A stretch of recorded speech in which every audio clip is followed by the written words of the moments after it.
you ask me, it's a damn disgrace. And now we found ourselves in the position where these people think they're above the law. And that's what Suella Braverman was trying to address. Those are the very issues that she was speaking of that are the cause of two-tier policing, where these people on our streets think that they are totally above the law. It simply does not apply to them. Now, of course, there are other videos that we've seen as well, that two-tier policing being totally evident in those. We had right-wing activists taken to the street, but I actually think a lot of those right-wing activists, Rita, felt compelled to defend the cenotaph, which is perhaps, for those who don't know, the nation's, it's our symbol, it's where we go to pay our respects, our national monument of remembrance, where it's our focus for that day of remembrance. And that's all we wanted, Rita. We just wanted one weekend to remember those young boys and men who died so that Britain could be free, and the rest of Europe, it has to be said. And they couldn't even give us that, Rita. I don't think these protests should have been allowed to go ahead, frankly. I think it was an affront to everything we hold dear. The Tory base has got a terrible problem at the moment. They're 20 points behind Labour. They're hemorrhaging votes on the right to Reform, which is essentially the old Brexit party that's chaired by Nigel Farage. They've got about 8% of the vote at the moment. These people wanted these marches banned. And frankly, the vast majority of the British people wanted these anti-Israel marches banned on Remembrance Weekend. And Suella said, quite correctly, I think, that the Metropolitan Police have been playing favourites with whatever groups have been protesting, whether it's Black Lives Matter on the one hand or anti-lockdown protests on the other. I mean, it does sound actually very similar to Victoria, I might add. This is what Suella got herself into so much trouble for simply telling the truth that the police are picking favourites. As it turned out, the police didn't stop this march on the weekend. They should have. And Remembrance Weekend was turned into a farce because of it. 300,000 people marched through the streets of London on Armistice Day, and with the most horrific anti-Semitic signage, placards and chants that have, as you have quite correctly said, have made the Jewish community in London absolutely terrified. Since the Israel war began, the world has seen an unsettling surge in anti-Semitism. Many Jewish people are feeling alone and vulnerable, and in a show of force last week, a reported 50,000 demonstrators rallied in London against anti-Semitism. The calm rally decried the surge in hate crimes against Jews following Hamas's brutal attack on Israel and Israel's counter-offensive in Gaza.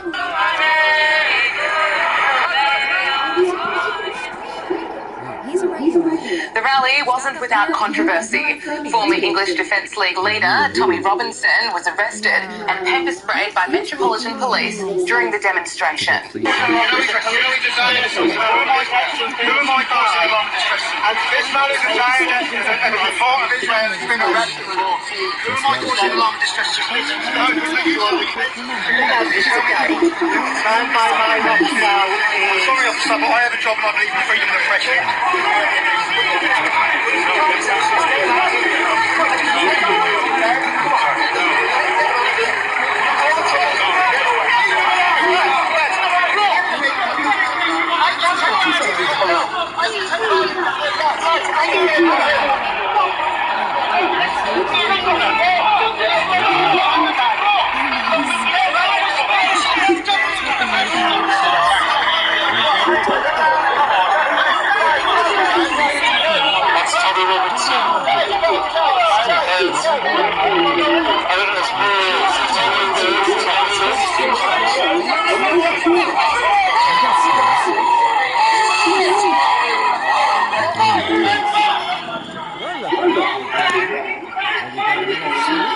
Mr. Robinson was arrested by dozens of officers outside a nearby cafe over fears his presence would cause alarm and distress. Tommy Robinson is a hugely controversial figure in this country and across the world. He was the former leader of the English Defence League, which I believe is now debunked. But he He made it very clear on his social media, he's back on Twitter, he made it very clear on his social media that he was going to be at the march. And some of the organisers of the event were very much aware of this, and they weren't particularly happy with him coming along, because where Tommy Robinson goes, disruption often comes too, and there can be violence, not necessarily from him himself or perpetrated by himself, but from people who might go along to show support to him or might cause trouble. Usually, the football hooligan type might come along. But it is interesting that the police have been so soft-touched. Save your excuses and get out. All right. If you could just settle your bill, we'll be on our way. The hell? You charging me for your busted-ass kids? My associate handles payment to police. Think you can mosey up in here and have it your way? Pretty please. Thank you very much. Seeing as we've done our rounds and we've made a small fortune now, why not take a gander at options? Well, when we get back with the rest. Before we go tonight, it'll be a while, so what do you want to do? In that case, I've got a suggestion. Want to hear it? If you're serious about the work, then you're going to need to start making connections. It's not what you want, but who you know? Listen for life on the ground floor. Yep. Connections get you jobs. Jobs get you rich. And more rest gets you better connections. How do I start? Why not try out the neighborhood watch? They're mostly volunteers, but you'll get to know people. Yeah, okay. Didn't see anybody in the office, so let's get a talk. Where's the law then? Which is exactly what we've been asking ourselves as we've watched an angry mob stand outside the Opera House yelling "Gas the Jews" and other genocidal slogans. Where's the law? In fact, we were under the impression that you guys already had laws in place, these hate speech laws, these you can't incite anyone to violence laws. Then we get a new Muslim cleric on the front of our papers nearly every other day saying, oh, this is what he's saying. And again, we're like, where are the laws? Where are the laws? Well, even if you put aside hate speech laws, whatever happened to disturbing the peace?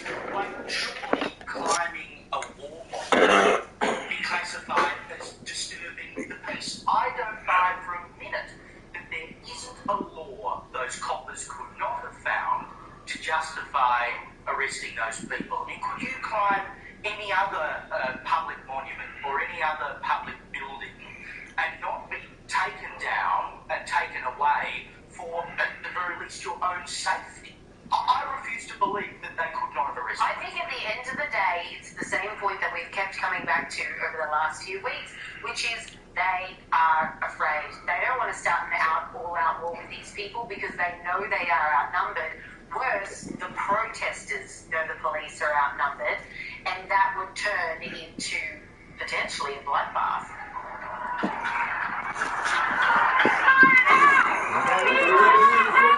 London is a city that's been tested time and time again and has weathered a multitude of challenges, enduring fires, surviving attacks in times of war, and confronting the spectre of terrorism. As the pro-Palestine protests unfold, London's response to this latest trial will determine the course of its narrative in the pages of history. Only time will tell if the city can resurge from this latest time of unrest. Oh. Bet, motherfucker. No better way to keep you and your family safe. Weapon of your own. Come and check out our selection. We gotta do something about the monsters on Strut Boulevard. I'm heading down there first thing tomorrow.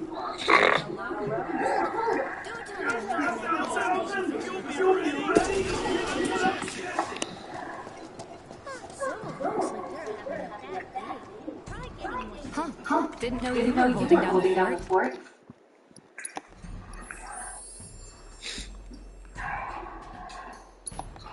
Skip the tutorial. The tutorial.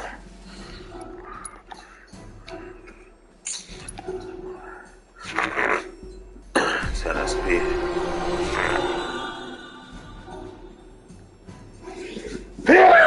shit.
Don't do anything.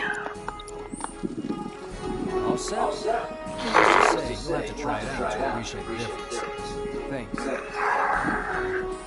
You do you one better. Spread the word to everyone who knows about the new architect. Between him and Wedge, there isn't anyone they don't know.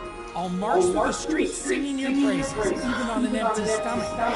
So, where are these on Scrap Boulevard? Good hunting. Hey, Cloud, I'll come with. No, I've got this. But you don't know the way, do you? Lead on. Sure thing. I know these streets better than anyone.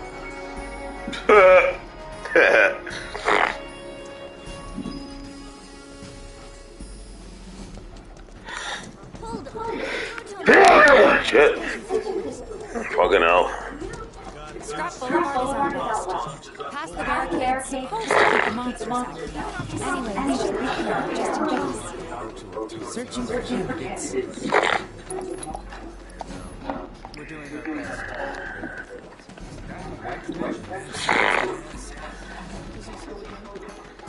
Good luck, Tifa. Be careful.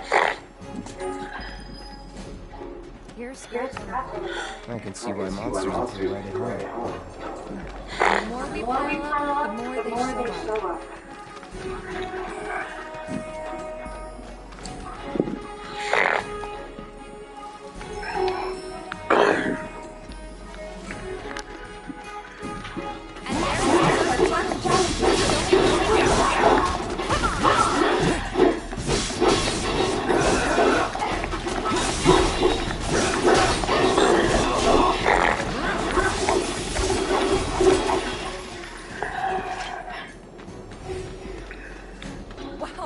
So that's what a soldier looks like in action.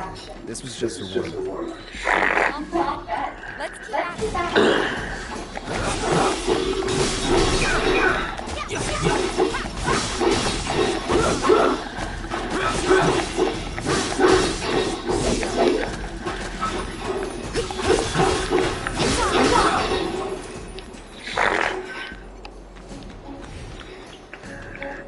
Weeder root.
charging in like it was nothing? Me too. It's a little surprising. Well, I've been here 5 years now. If you don't look out for yourself, no one else will. By the way, that one's gonna be on the test. This a lesson? Gotta learn if you're gonna stick around. Okay, let's wrap this up.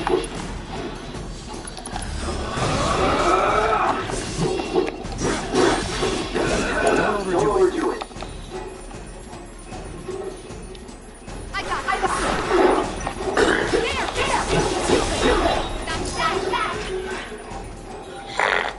All right. I think that might be the last one. You won't stay gone for long.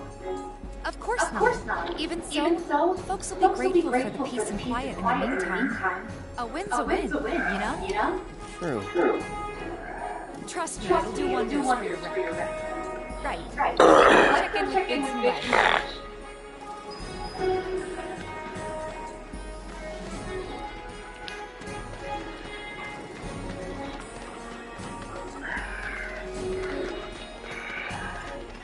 I'm feeling I'm going the wrong fucking way. Back out here to the big ladder.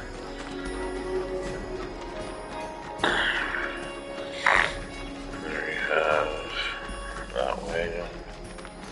This way, nowhere. This way takes us right next to the exit.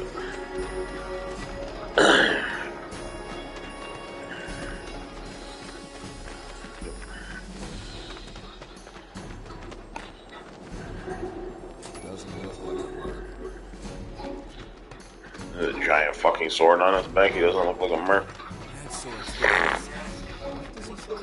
Searching for candidates. Searching for candidates. Get up. Got new numbers. Monsters playing this month. Check them out.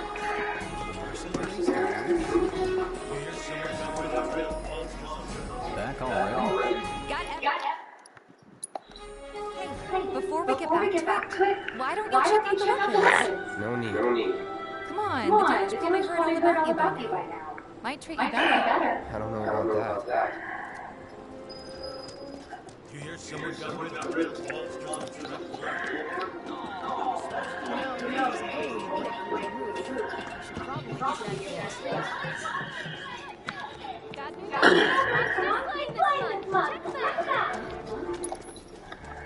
Hold on. Heard there's a merc that'll take on any monster. You the man? Words fast around here. What if I am? Sorry about before. I get antsy. Business is slow. Man, in your line of work needs weapons now? Why not try that one out for size? Yours on the house. Badass like you rocking my weapons is good advertising. Think about it. Fine. Or if you want to take a look at something else. Just a look.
Shit, I already have an iron bangle.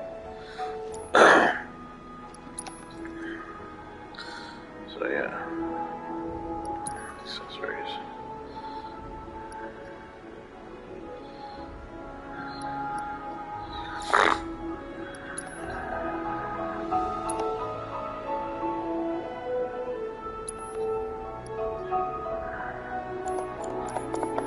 Don't be a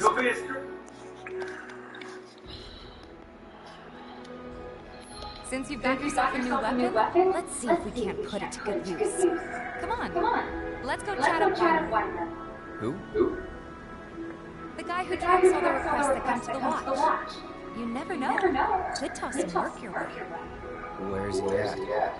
Oh, he should be back at the office by now.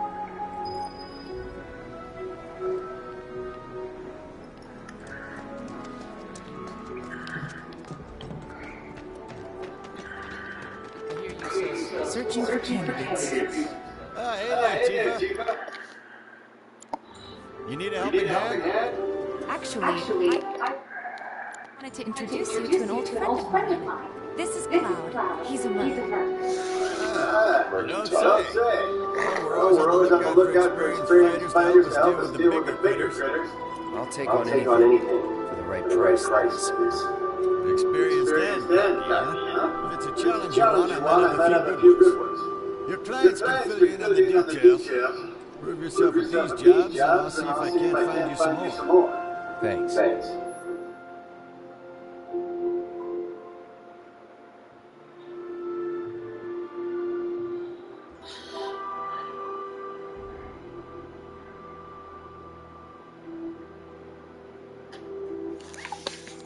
Candidate detected.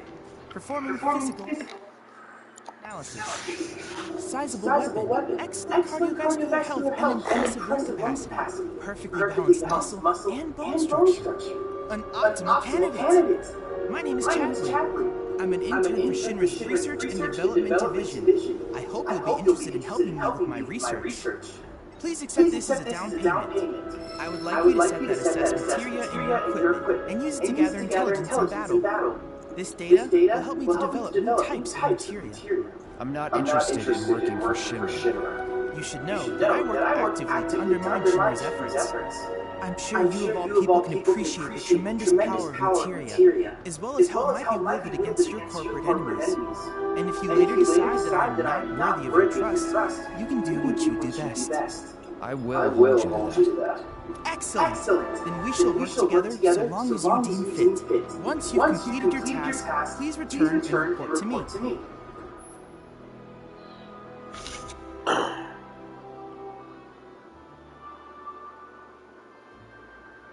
Sting person Undertaker would have been a slobber knocker.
That's why it tastes so good.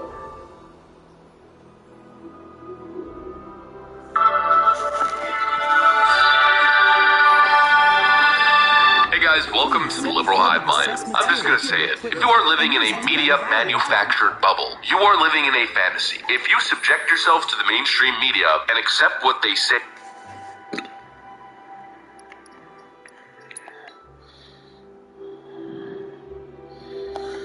This has 2 enemy types. Materia and equipment.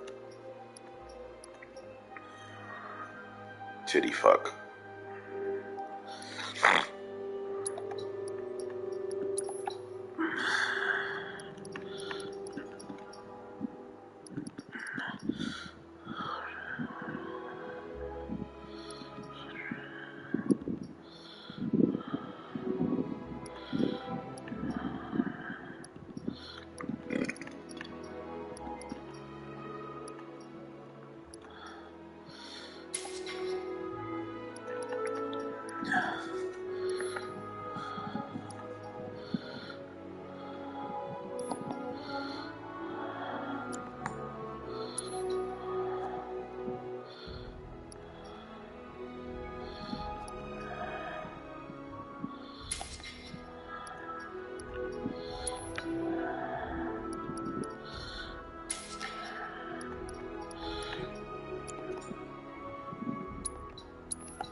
So that's 2 types.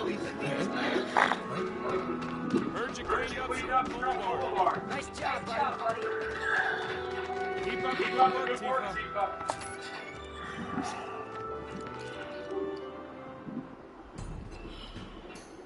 As reality, you are living in an alternate universe, a different world, because the mainstream media very carefully crafts the world narrative, or I guess we could call it their world of narratives. You know, they love to say that they're reporting on the facts, simply just reporting on the story and all the facts as we have them. But of course we know that isn't the case. Of course we know that isn't the truth. What they do is use their position as journalists, not to provide you information for you to make up your own mind, but to rather influence you and make up your mind for you. Of course we know this to be true. We can see it because it's obvious, but every now and then, a mainstream media journalist accidentally tells the truth for once. And well, we got another one of those instances. Here we go. Let's take a look at this moment from Ireland. I mean, this story's all the buzz these days. We've got a little interaction between two interesting characters. This moment, I think, really helped cement the point. We got some stuff to get into, so let's roll the tape. Alright, folks, we all know what's going on in Ireland. Let's take a look at what's going on in the media in Ireland, covering the latest stories. We've been up fears, he says, after 3 school children were stabbed on the streets by somebody who frankly should not have been in this country.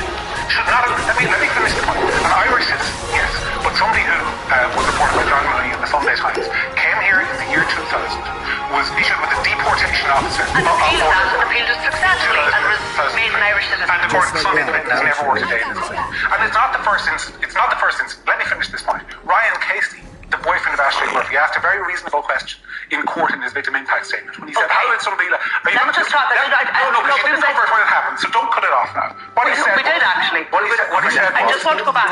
Your website, John McGurk, has received a lot of criticism this week for choosing to highlight the nationality of the suspect in this night attack at a moment in time when there were hostilities in the city centre. I'm wondering, in what way did you feel his nationality had a bearing on this incident?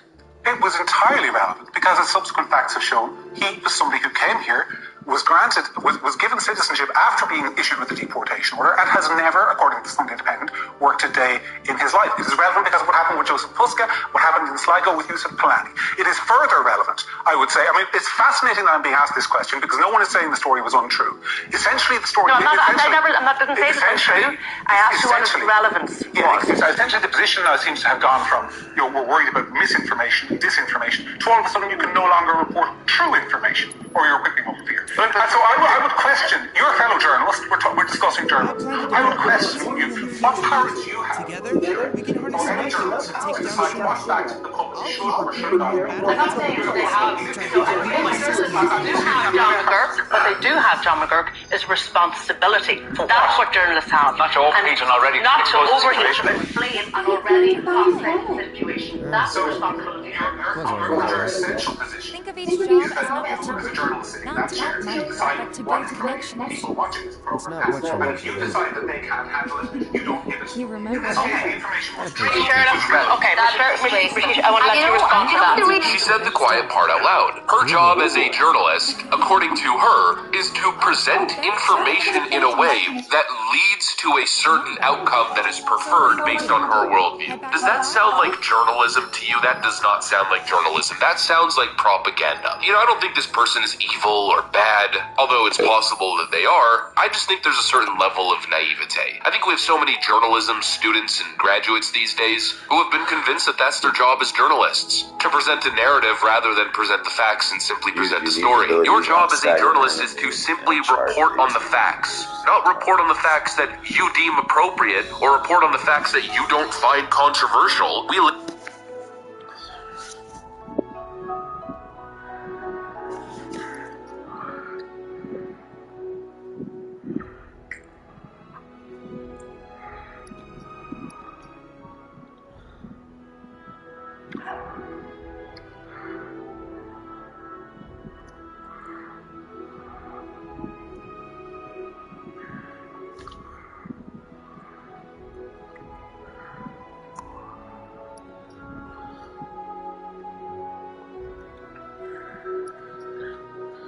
Okay, so we can do... There are only 2 types of enemies in there.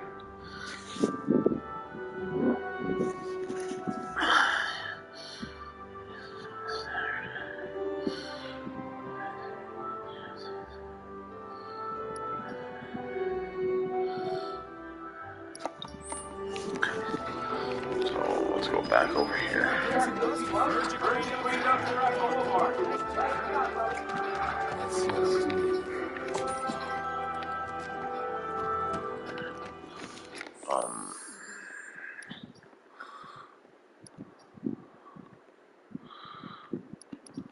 Tyrian equipment, cloud. Weapon.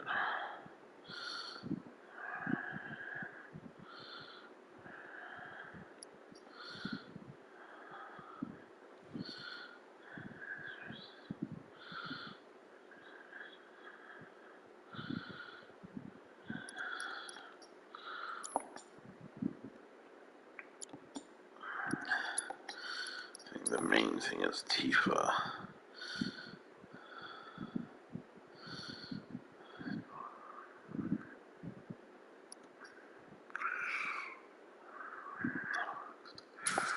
For now, we're going to reduce that.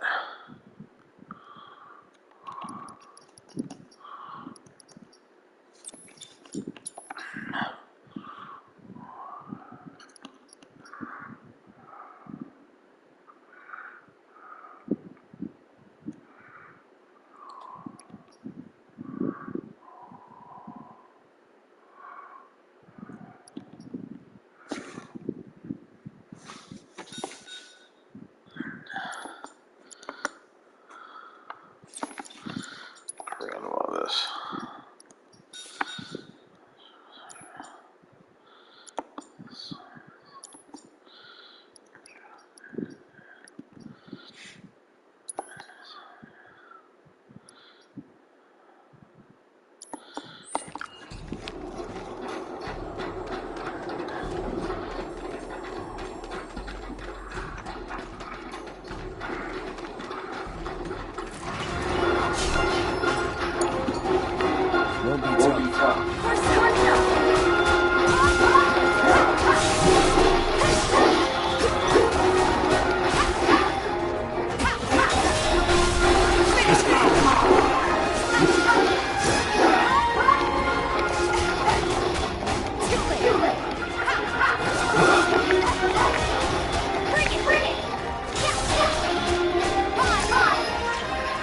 Just like that, okay? I got you.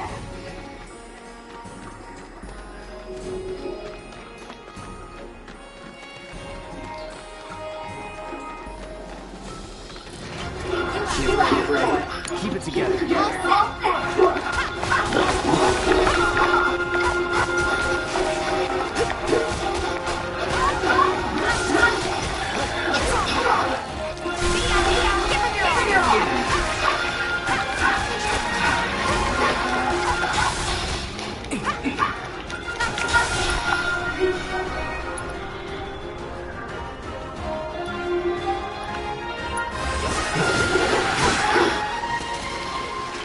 Let's go. Let's go.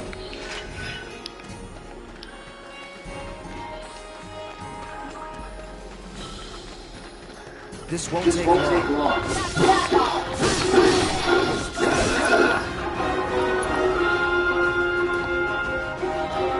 Don't overdo it.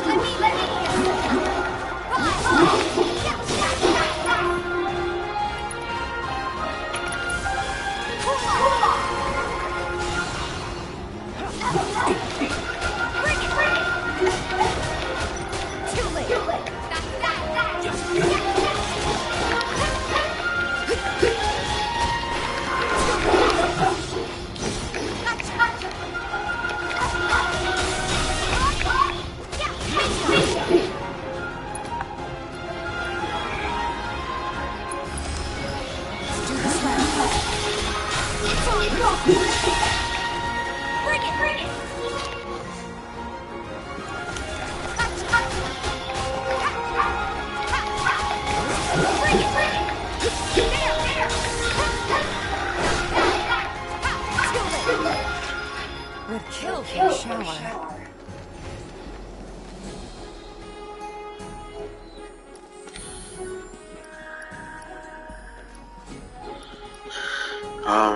Upgrade weapon.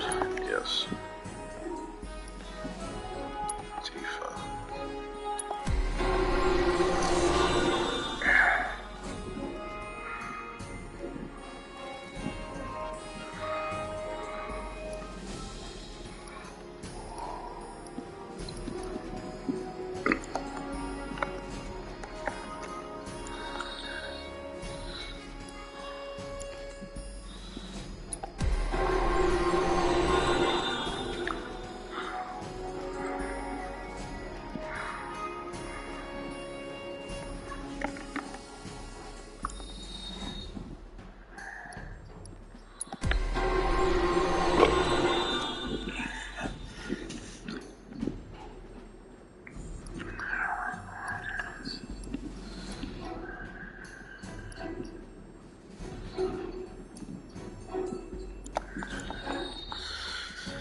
Okay, Daddy needs help at the moment. Let's get out of here.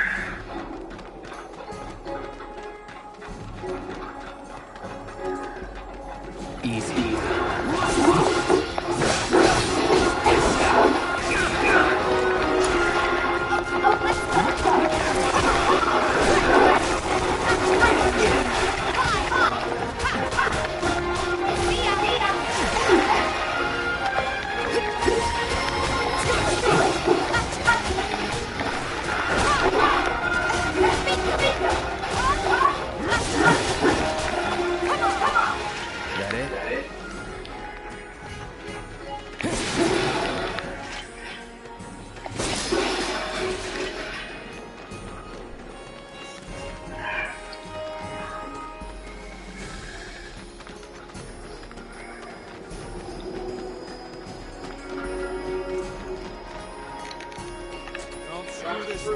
That it?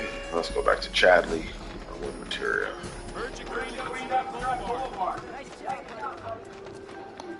I have to tell you that I'm grateful for all of your help thus far. I've done it. I've developed a new materia.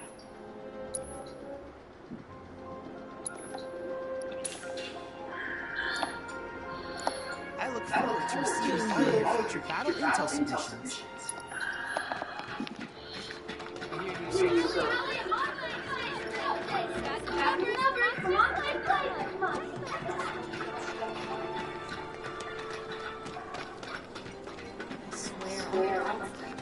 The bombing was... Hey, where'd you go? Oh, hey there. Is Marlene with you? No.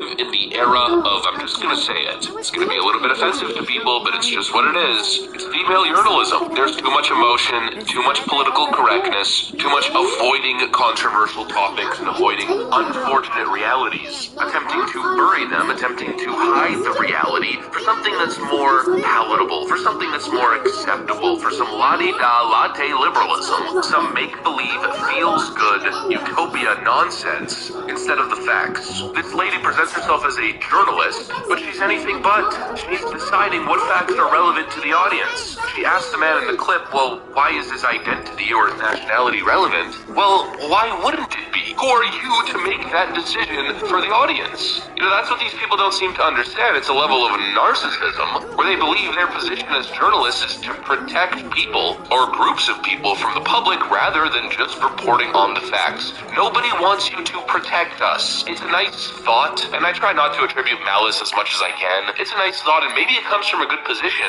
or a good place, but I have no interest in your censorship. I have no interest in these journalists' attempts to protect me from information that they think is scary.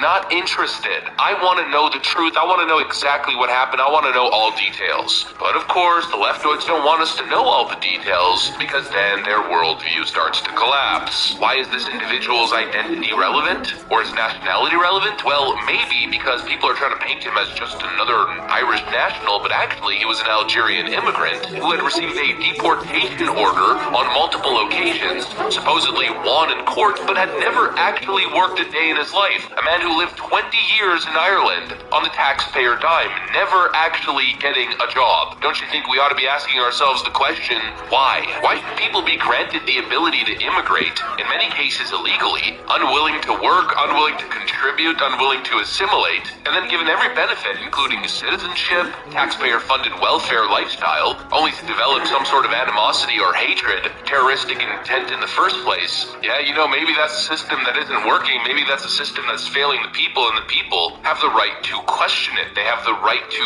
mention or discuss policies relating to immigration. People have the ability to discuss ideas without the mainstream media saying, no, that's taboo, you're not allowed. Well, unfortunately, that seems to be exactly what's happening in Ireland. When it comes to race, when it comes to nationality, when it comes to immigration, you're not allowed. Here's what the Prime Minister of Ireland said just the other day. Just finally in relation to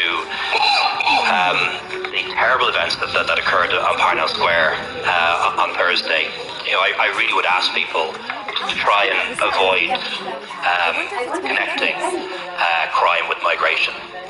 It's not right.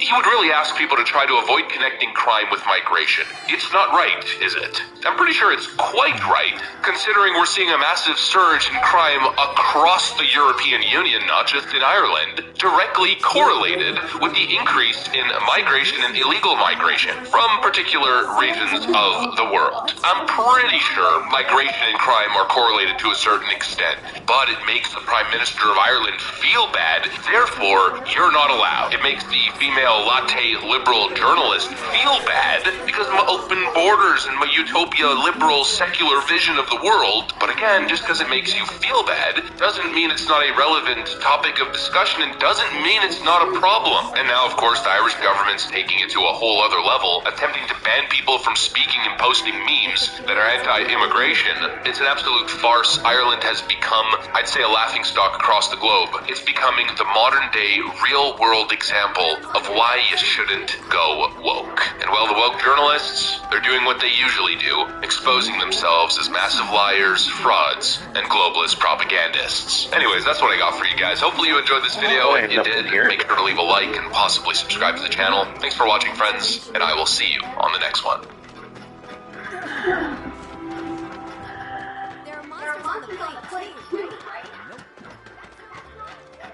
Normal people become terrified of criminals. Shots were fired. Police just came out and told us, and we're headed there right now. They become terrified of their own government. Ladies and gentlemen, huge news right now, 8:45 p.m. breaking. Henry Kissinger, who shaped world affairs under two presidents, dies at 100.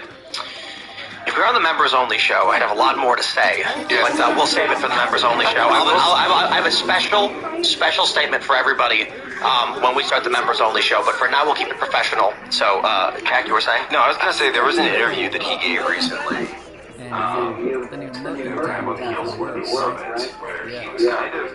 You can tell that he was sort of like on the way out. So he seemed to be very self-critical in this interview, and let's keep in mind that for all of his work during the Cold War, this was also a guy who was one of the main architects of globalism and the current system of that globalism. And he came out and basically said, maybe we got it wrong, and maybe we shouldn't have pushed for all of this open border stuff. Maybe we shouldn't have pushed for this migration stuff.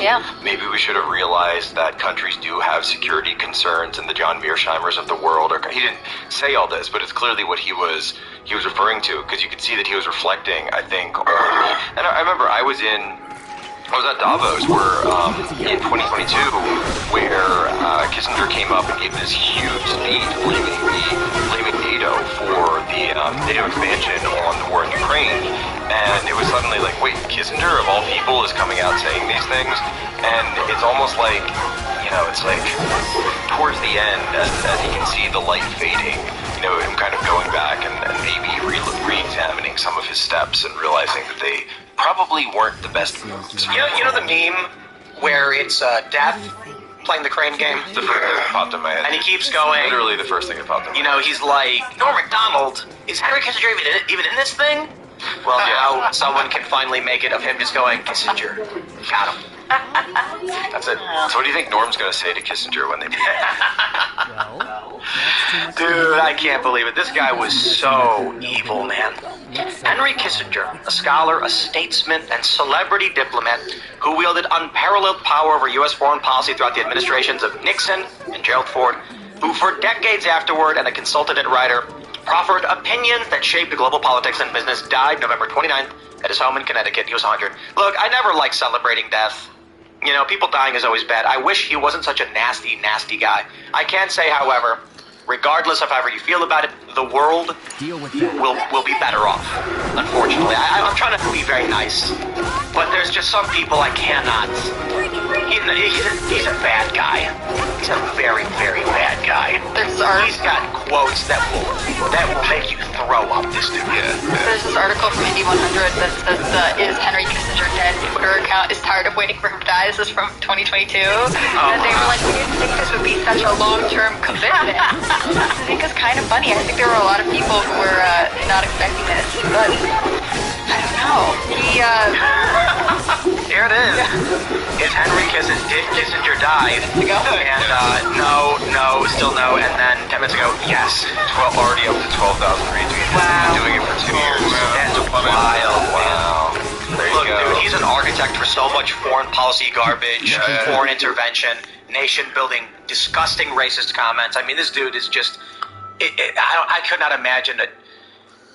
You know, when I look at these serial killers and these really evil, nasty people who do really evil things, I'm like, yeah, there's real evil in this world.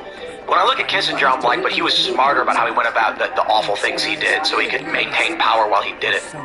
Look, I mean, you got a guy who came up with and executed the theory of rapprochement with communist China, with Chairman Mao, right? So he flies over, because remember, people don't realize this, that somebody know that Nixon went over. Yeah, there's the meme, finally. Oh, there it is. So people know that Nixon went over to, kind of open up China, and Nixon goes to China, and this is what peels China away from the Soviet Union, and eventually leads to the architect, winning the war. Well, Kissinger not only was the architect, Kissinger actually went there first. Right. And met with Zhou Enlai in a secret trip that nobody knew about to kind of pave the way for Nixon going there.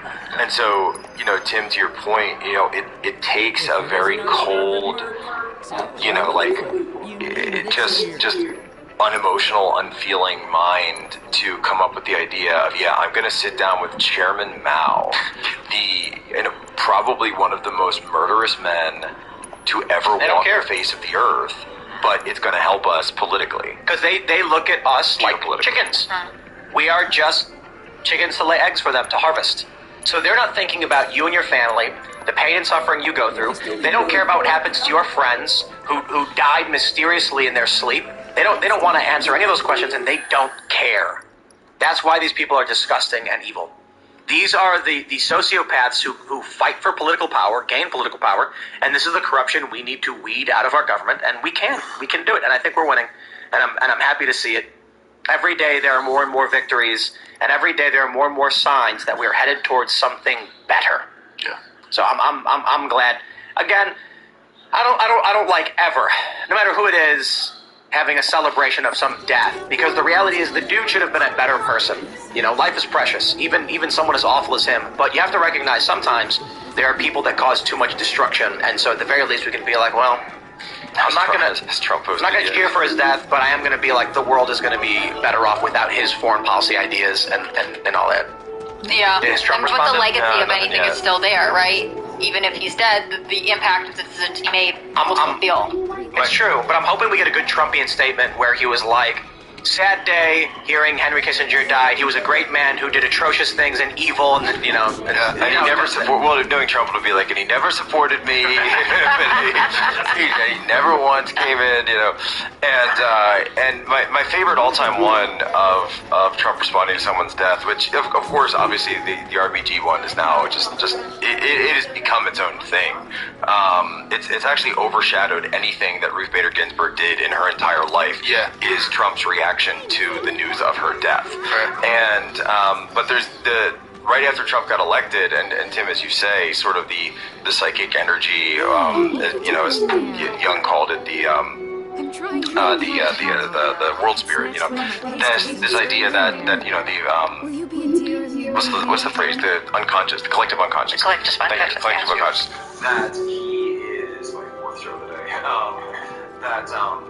When Trump is right after he was elected, before he was inaugurated, Castro dies, and then everyone's coming to him like, oh, Mr. President-elect, Castro is dead. He's passed away finally. It's like, you want to come up with a formal statement and put out something very magnanimous as the president. And Trump just picks up Twitter and goes, Fidel Castro is dead. I was gonna ask, wasn't Kissinger just in China recently? I feel like I just saw news maybe like a couple How days could he ago. possibly be in China? He's 100 years old. Yeah, no, there was something about him I read it Just maybe his like a week ghost ago. is there? Does anyone? Castro projecting to China summit. ACAN, yeah, which is in San Francisco. I saw that he was in China.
don't remember what it was exactly. Like, it had something to do with... He traveled back and forth, so he set up a foreign policy obviously shop. he did a lot, yeah. Yeah. That was very... July 2020, July 22nd, 2023. Right. I forget what it was, but I saw it on the news a while ago. I don't remember what it was. He's been going back and forth to China ever since. Yeah, for a long time. Yeah. He was first, and he kept doing it over and over and over. And so, I mean, if you want to talk about someone who's been... just at the forefront of the U.S.-China relationship since it began in the modern era with Chairman Mao and the Chinese Communist Party. That's Henry Kissinger, and obviously someone who and I'm going to be actually flying to Japan tomorrow, so I'm speaking at CPAC Tokyo on Saturday.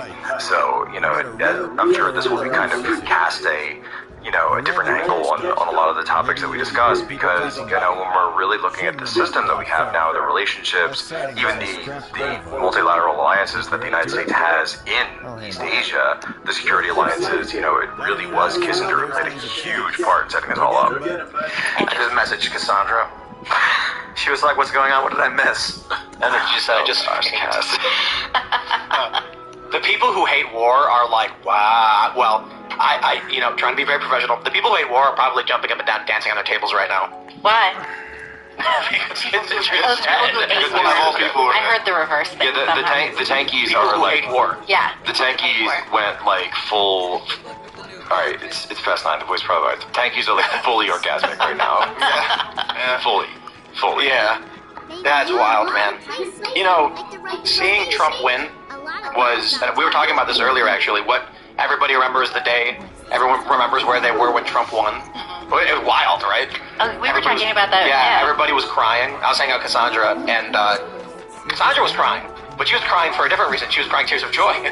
Everyone else in the room was like sitting there covered in sweat, and a bunch of them were legit bawling. It was wild for me to see adults cry over an election like this. I thought it was crazy I was too. laughing. I mean, because the thing too is, it's like we've been through a number of elections, and it's like, okay, now we have a different president. I wonder how this one's gonna go. Yeah. I remember talking to people in the theater community at the time, and everyone was miserable, and they were crying, and they were sad, and they thought it was literally the end of the world. And I was like, well, why don't we wait and see what he does? Anything's possible. Like, anything's... Yeah, but they're all bad. I mean, that's the thing. But there was a specific, fear and hatred whipped up Clinton around was bad. Bush was bad. I mean, this is like what I remember. I think I was living... no, I wasn't living in Connecticut when I was still in Texas when Trump got elected. And so there were people... I was in college, and there were people who were so excited. I remember one of the fraternities got in trouble for hanging a, Trump 2016 banner out of their door. They had to, take it down. I think got a fine or something. Then there was, all of these different, social justice organizations being like, we stand together, they will not divide us, whatever. They were allowed to do whatever they wanted. I mean, there was a complete divide in hysteria because it was totally built on the emotions of these people who felt as though their lives personally were threatened, as if Donald Trump would come down their chimney and personally... Well, he had the first gay cabinet member. Yes. Yeah. Okay. I don't know that any... Yeah. Right, I don't know that there is anyone who was afraid of Trump in 2016 who had accurate information on I mean, I was up in New York. I was at the party. That was pretty baller. That was definitely one of the best nights. I was at the Sputnik office because that's where Cassandra had worked. Yeah. And they kept saying that Russia was supporting Trump, and I'm like, dude, everybody in this building was for Hillary. Mm-hmm. And when what the fuck? Sorry for all the people who can't get to work at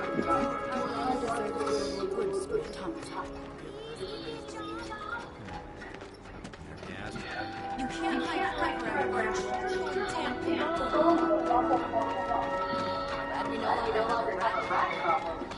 That was definitely a cat. I wonder if it's one of Betty's.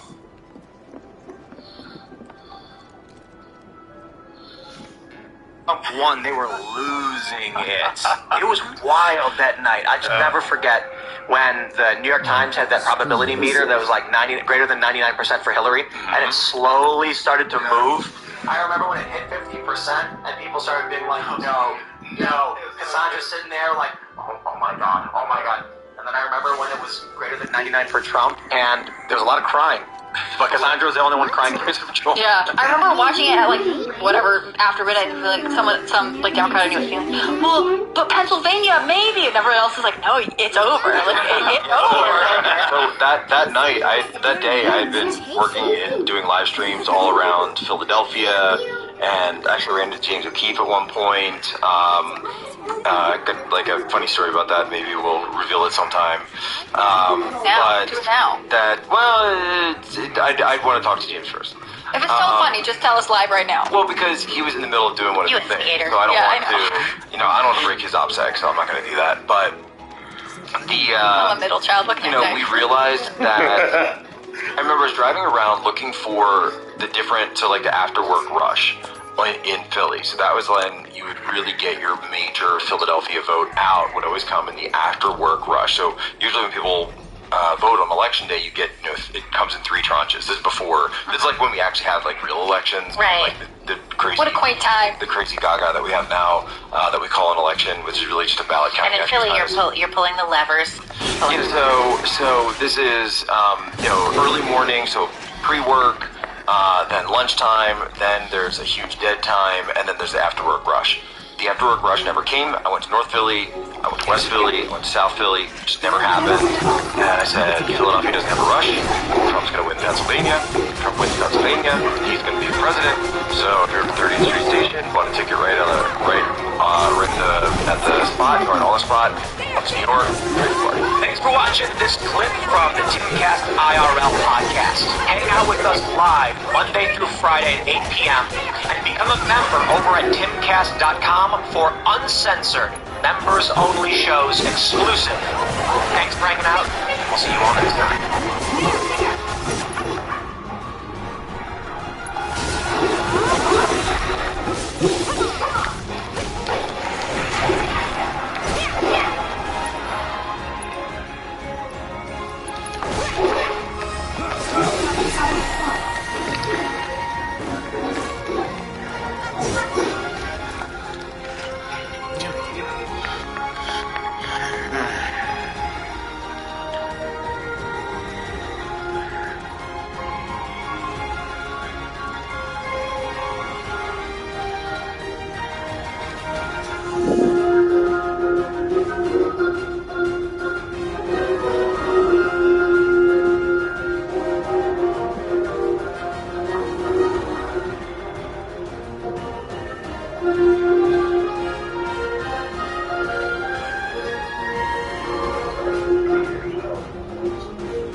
Terrified of friendlies. Shots were fired. Police just came out and told us, and we're headed there right now.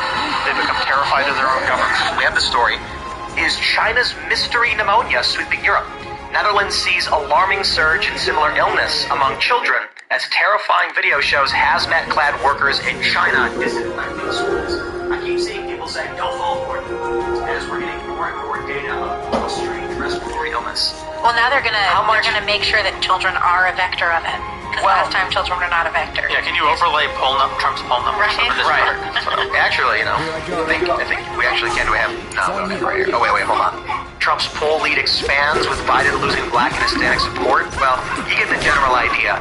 But is it the flu? I mean, they're calling it a pneumonia. But it's also winter. And people get sick more in winter. I don't know, look, I'm not a doctor. Talk to your doctor. I'm just saying, surprise, surprise, as we're entering an election year, all of a sudden we're getting this news. Hopefully it goes nowhere, but remain vigilant. Watch out for these attempts to shock and scare you and create panic so that you vote for their choice of candidate. Yeah. I think we'll have to remember that there's also a lot of anti-COVID stuff. I heard somebody saying that some of the videos looked like from COVID in the past, so...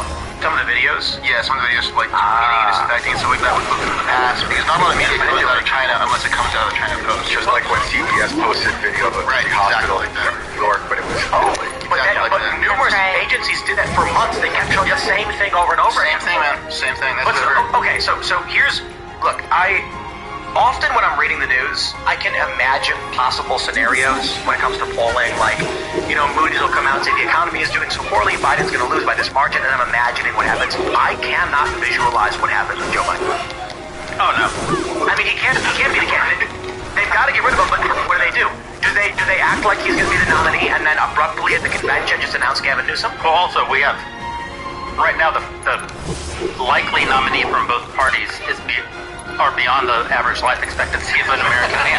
I know. It's just an honest observation that you cannot know what's going to happen. I mean, it's always true that you can't know it, but especially now you can't know what's going to happen in this election. Okay, to be fair, Trump is almost at the life expectancy, which is, I believe, 79.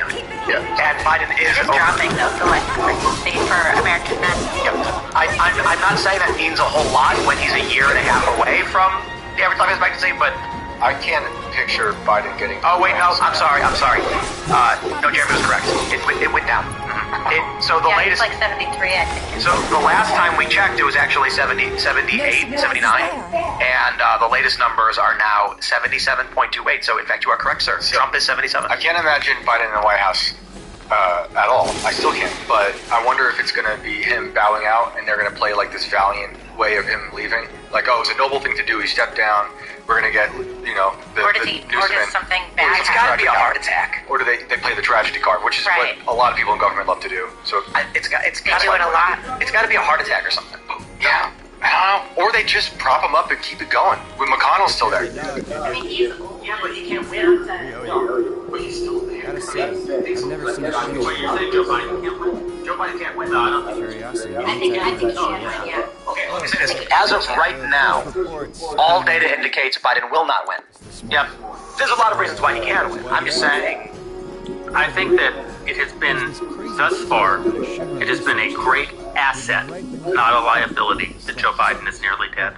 He defeated Trump in 2020 by being a corpse. Like, that was actually the best recommendation that you could make for him. Totally. Yeah, well, that's what, was it Atlantic? Who wrote that? Stay alive, Joe Biden, all we need is your corporeal form. Yes. Miller show. She says, like, that's what Trump does. He gets inside people's minds, but you can't get into Joe's head. It's not there. It's not even there. Well, so what's the realistic scenario? You think Biden runs in whatever corpse-like fashion, which means not doing anything, but then people vote for him? Well, one thing you have to know about Democrats historically in elections is none of their internal rules actually matter. Yeah. So, just as an example, if you're a Democrat and you die after an election is ostensibly underway, they just let people vote for you, and then put your wife in. And then they put your wife in. There's nothing legal about that. There's nothing no per the bylaws. They just do it. Was that in Pennsylvania? Yeah. Was that in Pennsylvania? Where was it? We did cover this. Yeah, there was a politician was running. He died just before election day. They said whatever, and then his wife was appointed to fill the role. Yeah, something like that. I think it was like a senator or something like that. How do they just pass that? How do they just say that's okay? Well, because when it's party rules. Well, a governor's appoint senator if there's a vacant seat. So, like when Obama got elected and Illinois had an open seat, Blagojevich famously said, "This thing away for free," or whatever the quote was. Right. Went to jail for it. Pardoned by Trump, right? Well, yeah, that's right. That's right. Wow. Illinois is one heck of a This is the thing that keeps happening. But why the wife? Like, why would they just default to the wife? And not I think they were hoping There's a for lot Fetterman. of widows who succeed their husbands in Congress. That happens a lot. Oh, yeah. That's weird. And there's articles about this going back to 2014. This is Lady Ballers, too. But so I understand this, but what's President Dr. Jill Biden.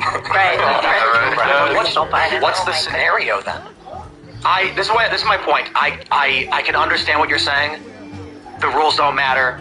But so what is the realistic scenario that we witness in 2024? Are we as political junkies going to be watching, like figuratively, it's a debate stage with an empty space and Trump yelling at the wind? AI Biden. Yeah. No, but I mean, in the news we're going to have Trump. Is it just going to be nothing about the Democrats at all? Anyway, you distract the officers. Yeah, they could run everything the way Biden ran his campaign. That's essentially was their strategy in 2020. Stay in the basement. Be quiet. Stay in the basement. Yeah, he just stayed down there with his weird studio. They manipulate the reality through corporate press. A lot of people buy into it. And that's that. If that's the case, if you compare the political polling average today to 2020, it is completely inverted, and Trump is on a path towards major victory. I think this time is different though because he's shown what he does as the president. He's shown like his hand. He doesn't have like we don't know what he's going to be like. We really did. If you look back into his political history, you knew what he was going to be like. But the average person didn't know what Joe Biden was going to be like as president. I think he's already shown what he's like. The NBC poll that we cited recently, just a moment ago, shows that if the Democrats have any other candidate, Trump loses. Who are you? It's 1-4. Don't know if it's true, but they say if it's Trump v. Biden, Biden loses. If it's Trump versus any Democratic candidate, Trump loses. People love Newsom. I don't. Do they really? No, how do they? When I was in how California at the GOP debate, that dude walked up into the Reagan Library. GOP debate? Yeah, the second one. Yeah, he showed up, and people fawned over him. Sean Hannity, I practically made out with Newsom in front of me. I mean, they were so smitten with each other, it was disgusting. And I talked to a lot of conservative women who find Newsom charming. Yeah. They know he's brave, nasty and gross. but there's something about him. He's like this poster boy for politics of days old. When he's got the hair and all this stuff, they find something charming. I don't think they'd vote for him. It's like a lizard man. Well, I know he is. I saw him change out of that suit. Yeah, I feel like he's Democrat Mitt Romney, though. Yeah, I think Romney is more like a saltine. He has a past of actual depravity. Like a liar, like a big-time liar. I don't see how Newsom doesn't become president. The guy, terrifying. Just think about his career path. Destroy San Francisco, become governor. Destroy California. He's a talker. Let's be president. He steps into the wasteland of America. Destroy the Middle East and South America and the Korean Peninsula, and then becomes the Supreme Chancellor. When you say Romney's a salty, you gotta be so like dry and nothing. Like what has he done? I don't know. But he seems like he hasn't been as effective in positive or negative ways. well, we got, was it Newsom v. DeSantis on Thursday? Oh yeah. When Romney was in Massachusetts for a while, right? Was that where he was? Yeah. And so I don't know how people thought of him back then, and people liked him for a while. governor. But to me, he looks like he's just like Obama in many ways. Yeah. You know, the way he talks. No. Romney. The way Romney talks now is basically he's like Obama. You know, they're into war. They're part of the Uniparty, and You've really changed. Yeah, I can imagine the Democratic convention happens and they just say all the superdelegates have teamed up to vote for Newsom. Your votes don't matter. He apologized for his COVID. It's the Mockingbird. That's what I'm saying. How did they bring that up? He already apologized. So, what do you want to do now? Head back to the bar? Or do you want to do So this is running 2024. Do you think he's going to be the guy? I mean, we all think he's secretly. Well, no one will run against Biden. It all comes down to what happens with Biden. But if Biden is not running, I think, to be clear, Biden is currently running to be president, so something has to change. Right. Then I think Newsom's probably the go-to guy. I think they flirted with the idea of it being Buttigieg for a while, and that's just not going to happen. Oh gosh, no. He's terrible. He's terrible. And he took all that time off. He's just a waste. I mean, when I was in East Palestine after the train exploded, the way he handled that whole situation, those people were furious. I mean, furious. And that's how a lot of America felt watching him visit, I'm putting in quotes, East Palestine. It's atrocious. But I don't know. A lot of people can agree how terrible Newsom was in California, but there's a lot of people who still love him, you know? Yep. So I could see him, but like Jeremy's right. He's not going to go against. But right, so how's Biden going to be out?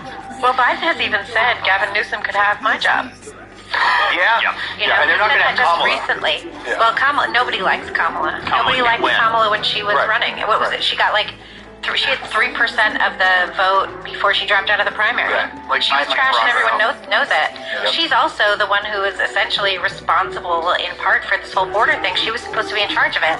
And she was supposed to deal with the border. And her office was like, no, she isn't. That's What border? Right. Thanks for watching this clip from the IRL podcast. Hang out with us. My regulars will do anything to get their hands on the scrapping. And if they run into those drakes, they could get hurt. I'll handle it. Much obliged, sir. Head on over to the old town factory and talk to Mark. He's the one that's providing the agents. Good luck. I'm counting on you, my friend.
I'm scattered inside. Huh? Wait a minute. Steve? Don't tell me you're here to take care of these things. Are you? In that case, be my guest. We believe there's at least 2 groups lurking somewhere inside the building. Find and kill them all.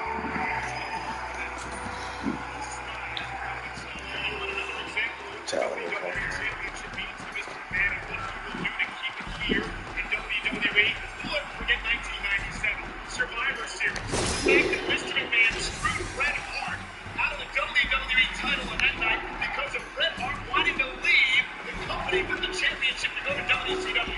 That is what Mr. McMahon will go through to keep the title there. That's the reason Mr. McMahon's an attorney who tried to get Punk under contract and Punk refused to sign. No, I don't blame Mr. McMahon for that. I mean, something like that, you turn this business on his hands. I'll tell you right now.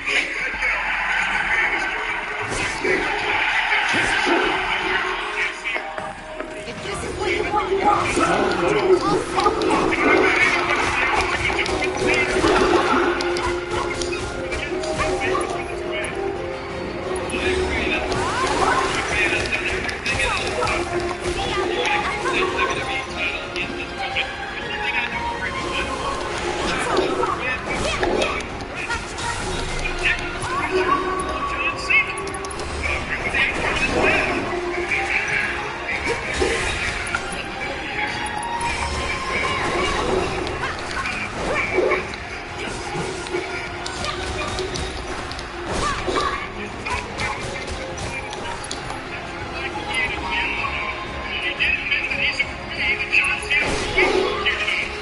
Just like that.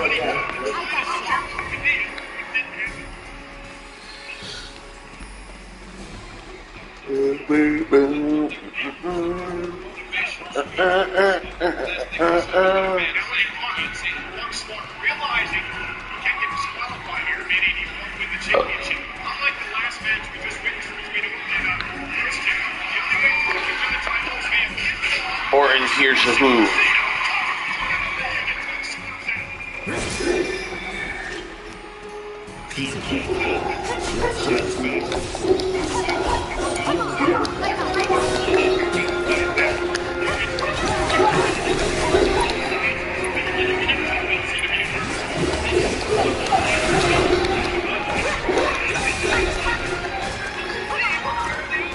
Was never in doubt.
You're good at this.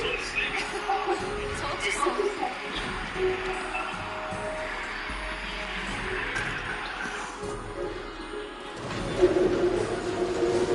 I don't want to watch this.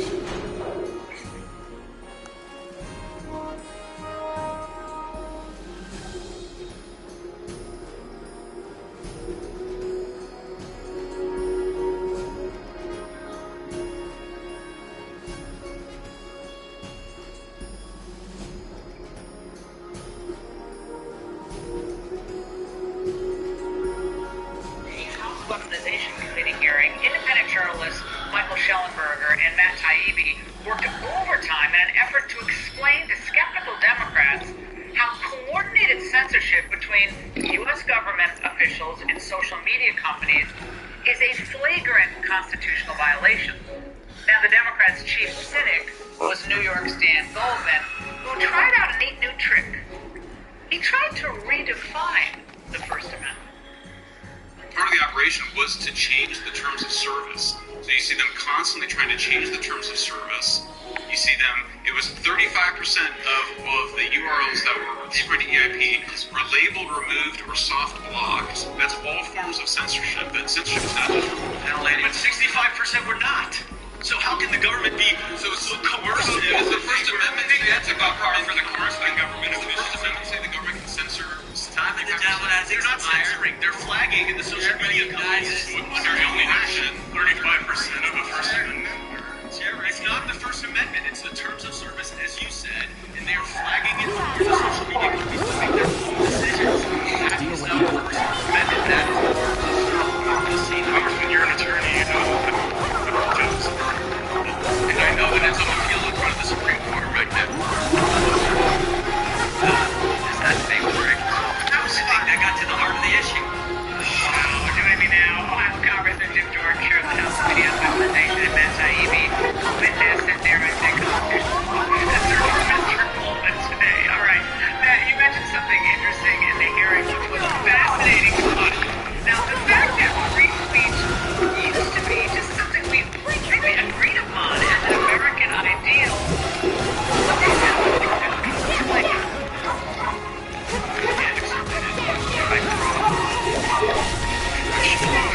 I donated to the ACLU my whole life, and I got most of my ideas about speech from Democrats, people like Frank Church and Paul Wellstone and Russ Feingold. And there is no element of that left in the Democratic Party. In fact, today was kind of an epiphany for me. I've kind of given up trying to convince people in this party to care about this issue. They just do not anymore. It's not a value that they treasure at all. Well, Congressman, to this point, I also wanted to get your reaction to something else that Dan Goldman said when the Hunter Biden laptop issue came up. Check this out. You have no idea. You know hard drives can be manipulated. Are you suggesting the New York Post could participate in a conspiracy to construct the contents of the Hunter Biden laptop? No, sir. The problem is that hard drives can be manipulated by Rudy Giuliani or Russia. What's the evidence that that happens? Well, there is actual evidence of it, but the point is, it's There's not no evidence, thing. so you're engaged in a conspiracy. Okay, the fact that this man is in Congress is a shock. Now, Russia manipulated the contents of the hard drive of Hunter Biden. You have to give him credit, Congressman, for actually covering every base here. That's shocking. Yeah, very true. But we actually had witnesses come testify that said the FBI knew that the laptop was real. They just didn't want to tell us. Everyone knows it's real, for goodness sake. We've seen the documents, emails, and stuff that have come from it. That was Don't stay on this road. Don't hold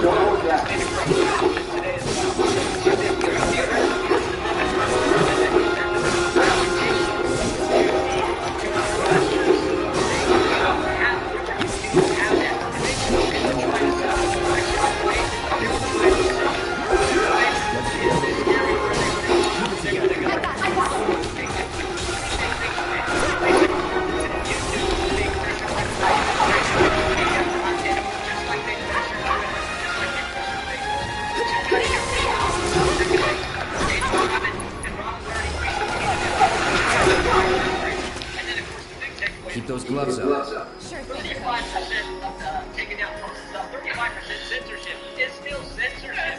And frankly, the other 65% is the chilling effect you have on all speech when there's government saying you might want to take these posts down. That's how frightening this whole thing is. I just keep thinking if Trump had done X, Y, or Z, coordinated X, Y, or Z, they would be like chaining themselves to the White House fence tonight. All right, Matt, you had a fascinating exchange with one of our favorite congresswomen, Debbie Wasserman-Schultz, today.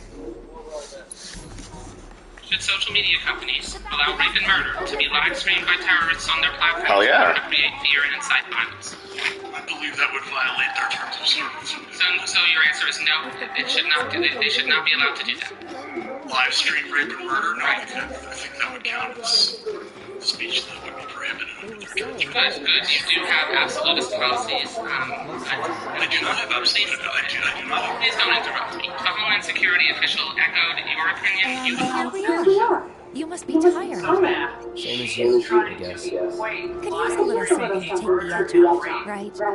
How about a refreshing cocktail made by yours truly that you can sit back and savor? About the issues of the day. Yeah. I mean, how, again, I keep saying, these are people who actually elected. Hey, do you think you'll stick around a little longer? Maybe. Work for a minute, build up some savings. I see. In that case, want to head back out and look for more gigs? Why not?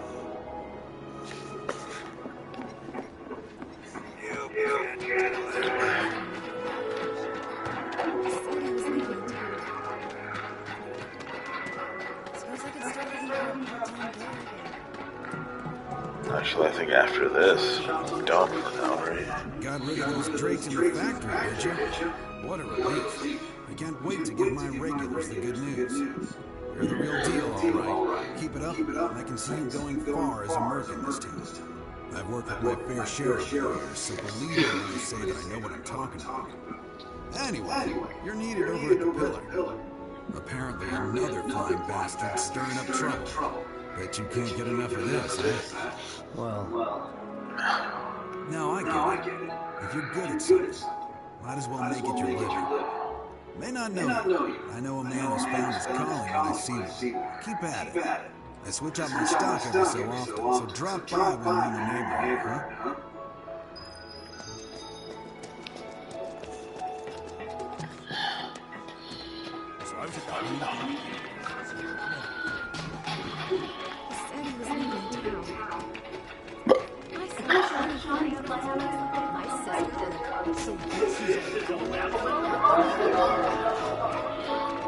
Avalanche.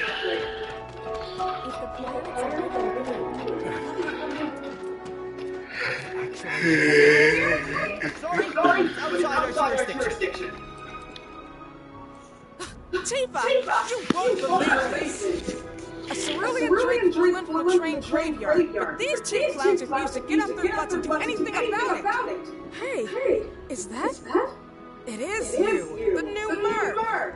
Then maybe you can help us out. The drake is in the old telegraph factory over there. But to reach it, you need to get a hold of a watch security key. You should be able to find one inside one of the crates. I forget which. Just smash them all.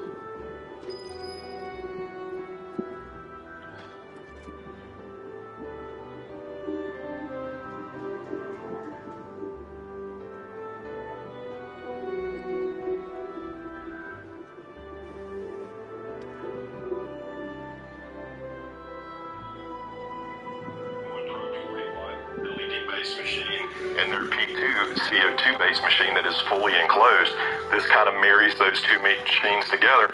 This is a 40-watt LED-based, fully enclosed machine, and I do believe it is the first one of its kind. But it's way more than that. It has a lot of tricks up its sleeve, and it has a lot of compatibility with the X-Tool line of accessories, so let's get into it.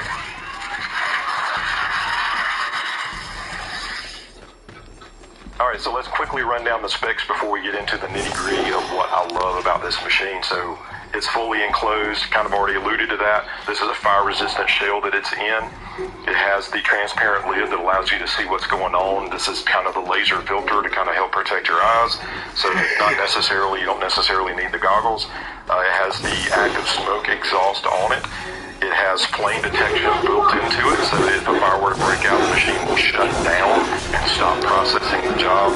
It has a lid safety stop, so if someone were to be in your shop and you're doing something else in there, they go over and try to lift the lid while it's doing the job, it will shut down. It has tilt and impact protection. If you don't have it sitting on a good surface, which you should have it sitting on a stable surface, but in the event that something happened or it jostled, it would also recognize that and stop, as well as the old manual e-stop switch that's back here on the side. This unit has a 40-watt head in it as shown. It also has the ability to use a 20-watt head and then the infrared module that allows you to do metals. So why would you want a 20-watt head on a 40-watt machine? It gives you a little bit of a smaller dot size. The dot size on the 40-watt is 0.08 by 0.1 millimeters. The dot size on the 20-watt is 0.08 by 0.06, if I remember correctly. So it's a little bit of a finer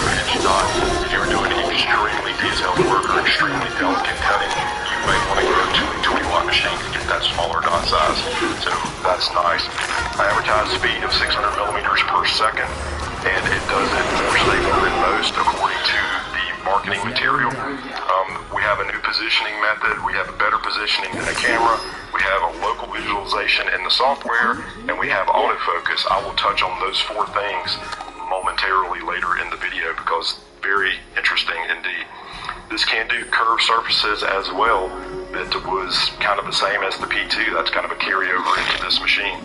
The accessories that this machine has, you see the riser base, it's on it right now. The machine natively is about 7 inches tall. The riser adds about 4 inches to that. We have the conveyor feed system, very much like the P2. I keep harping on that. This has the same type of accessory, so you can feed all the material through that up to 3,000 millimeters according to the information online. This also has the honeycomb bed to allow for easier cutting. It has the fire safety set, which is an active fire suppression system. In the event that a fire was detected in the machine, it would flood the machine with CO2 and snuff the fire out. That is an added accessory that you can get on their website. It has the smoke purifier, which is kind of like an exhaust system that's contained that runs the air through a filter to remove all the smoke and the impurities out of it. And then we also have the laser head, the IR laser head for metals that I alluded to a minute ago. This unit also has smart air assist. Why is it smart? Because the machine calls for the air pump to turn on and then also tells the air pump when to turn off, so that there's no more running around hitting a switch and turning it on, and then when the machine's done and you're looking at the job it just did, you forget to turn the air off and it's still running.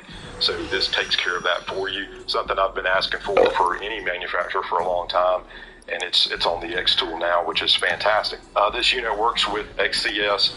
That's what I used it with. It also is compatible with Lightburn, but you do give up some of the features of the machine when you go to something that's not developed specifically for the machine. So as much as I love Lightburn, I want to use all the features that this machine has to offer, and natively it just works with its own brand of software, and so that's what I've been using, and I've had great results with it as well. The machine has a native working area of 498 by 319 millimeters. That's roughly 19.6 by 12.56 inches. With the conveyor system and all the additional links of the conveyor that you can put on, you go from 470 by 3,000 millimeters, which is 18.5 inches, 118 inches of usable space.